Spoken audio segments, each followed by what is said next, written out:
Hello, noble families and students. This is Mr. Coblentz again. It is about 2:15 on Friday, March the 20th. Doing something a little bit different today. I'm going to break up my videos into separate videos. A couple of reasons I'm doing that is it might allow you to better focus on which videos you need your scholar to watch. So, for example, this video is going to be reading Chapter 5 of Charlotte's Web.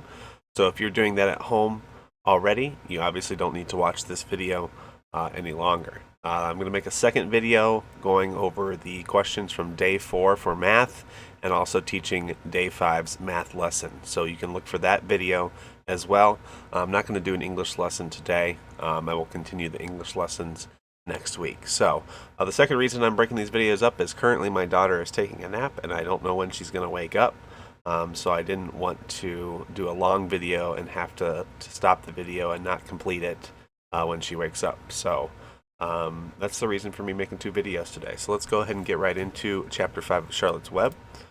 Here's our vocabulary words from chapters 4 through 7, so we might see a few of these in Chapter 5. I know we saw provender and morsel in Chapter 4, so possibly we see glutton or inheritant or morals in Chapter 5, or a couple of these words we will see. All right, let's go ahead and get into Chapter 5. Remember that Chapter 4 was about Wilbur being lonely, and he found a new friend at the end of Chapter 4, whose voice he heard, and we're going to learn today that Chapter 5 is titled Charlotte, and Charlotte is his new friend. So let's begin. The night seemed long. Wilbur's stomach was empty and his mind was full. And when your stomach is empty and your mind is full, it's always hard to sleep. A dozen times during the night, Wilbur woke and stared into the blackness, listening to the sounds and trying to figure out what time it was. A barn is never perfectly quiet. Even at midnight, there is usually something stirring. The first time he woke, he heard Templeton gnawing a hole in the grain bin. Templeton's teeth scraped loudly against the wood and made quite a racket. That crazy rat, thought Wilbur. Why does he have to stay up all night, grinding his clashers and destroying people's property? Why can't he go to sleep like any decent animal? The second time Wilbur woke, he heard the goose turning on her nest and chuckling to herself. What time is it? Whispered Wilbur to the goose. Probably about 11:30, said the goose. Why aren't you asleep, Wilbur? Too many things on my mind, said Wilbur. Well, said the goose, that's not my trouble. I have nothing at all on my mind, but I have too many things under my behind. Have you ever tried to sleep while sitting on 8 eggs? No, replied Wilbur. I suppose it is uncomfortable. How long does it take a goose egg to hatch? Approximately 38 days, all told, answered the goose. But I cheat a little. On warmer afternoons, I just pull a little straw over the eggs and go out for a walk. Wilbur yawned and went back to sleep. In his dreams, he heard again the voice saying, I'll be a friend to you. Go to sleep. You'll see me in the morning. About half an hour before dawn, Wilbur woke and listened. The barn was still dark. The sheep lay motionless. Even the goose was quiet. Overhead, on the main floor, nothing stirred. The cows were resting, the horses dozed. Templeton had quit work and gone off somewhere on an errand. The only sound was a slight scraping noise from the rooftop, where the weather vane swung back and forth. Wilbur loved the barn when it was like this, calm and quiet, waiting for light.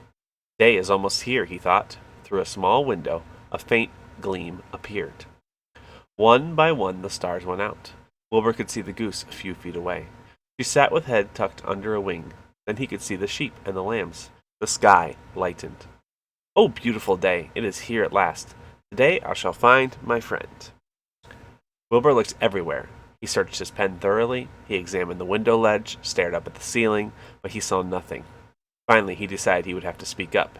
He hated to break the lovely stillness of dawn by using his voice, but he couldn't think of any other way to locate the mysterious new friend who was nowhere to be seen. So Wilbur cleared his throat. Attention, please, he said in a loud, firm voice. Will the party who addressed me at bedtime last night kindly make himself or herself known by giving an appropriate sign or signal? Wilbur paused and listened. All the other animals lifted their heads and stared at him. Wilbur blushed, but he was determined to get in touch with this unknown friend. Attention, please, he said. I will repeat the message. Will the party who addressed me at bedtime last night kindly speak up? Please tell me where you are, if you are my friend. The sheep looked at each other in disgust. Stop your nonsense, Wilbur, said the oldest sheep. If you have a new friend here, you are probably disturbing his rest, and the quickest way to spoil a friendship is to wake somebody up in the morning before he is ready. How can you be sure your friend is an early riser? I beg everyone's pardon, whispered Wilbur. I don't mean to be objectionable. He lay down meekly in the manure, facing the door. He did not know it, but his friend was very near, and the old sheep was right. The friend was still asleep. Soon, Lurvy appeared with slops for breakfast. Wilbur rushed out, ate everything in a hurry, and licked the trough. The sheep moved off down the lane. The gander waddled along behind them, pulling grass. And then, just as Wilbur was settling down for his morning nap, he heard again the thin voice that had addressed him the night before. "Salutations," said the voice. Wilbur jumped to his feet. "What?" he cried. "Salutations," repeated the voice. "What are they, and where are you?" screamed Wilbur. "Please, please, tell me where you are, and what are salutations?" "Salutations are greetings," said the voice. "When I say salutations, it's just my fancy way of saying hello or good morning. Actually, it's a silly expression, and I am surprised that I used it at all. As for my whereabouts, that's easy. Look up here in the corner of the doorway. Here I am. Look, I'm waving." At last, Wilbur saw the creature that had spoken to him in such a kindly way. Stretched across the upper part of the doorway was a big spider web, and hanging from the top of the web, head down, was a large gray spider. She was about the size of a gumdrop. She had 8 legs, and she was waving one of them at Wilbur in friendly greeting. "See me now?" she asked. "Oh, yes, indeed," said Wilbur. "Yes, indeed. How are you? Good morning. Salutations. Very pleased to meet you. What is your name, please? May I have your name?" "My name," said the spider, "is Charlotte." "Charlotte what?" asked Wilbur eagerly. "Charlotte A. Cavatica. But just call me Charlotte." "I think you're beautiful," said Wilbur. "Well, I am pretty," replied Charlotte. "There's no denying that. Almost all spiders are rather nice looking. I'm not as flashy as some, but I'll do. I wish I could see you, Wilbur, as clearly as you can see me." "Why can't you?" asked the pig. "I'm right here." "Yes, but I'm nearsighted," replied Charlotte. "I've always been dreadfully nearsighted. It's good in some ways, not so good in others. Watch me wrap up this fly." A fly had been crawling along Wilbur's trough. Fly that had been crawling along Wilbur's trough had flown up and blundered into the lower part of Charlotte's web and was tangled in the sticky threads. The fly was beating its wings furiously, trying to break loose and free. "First," said Charlotte, "I dive at him." She plunged headfirst toward the fly. As she dropped, a tiny silken thread unwound from her rear end. "Next, I rep him up." She grabbed the fly, threw a few jets of silk around it, and rolled it over and over, wrapping it so that it couldn't move. Wilbur watched in horror. He could hardly believe what he was seeing, and although he detested flies, he was sorry for this one. "There," said Charlotte. "Now I knock him out so he'll be more comfortable." She bit the fly. "He can't feel a thing now," she remarked. "He'll make a perfect breakfast for me." "You mean you eat flies?" gasped Wilbur. "Certainly. Flies, bugs, grasshoppers, choice beetles, moths, butterflies, tasty cockroaches, gnats, midges, daddy longlegs, centipedes, mosquitoes, crickets, anything that is careless enough to get caught in my web. I have to live, don't I?" Why, yes, of course," said Wilbur. "Do they taste good?" "Delicious. Of course, I don't really eat them. I drink them. Drink their blood.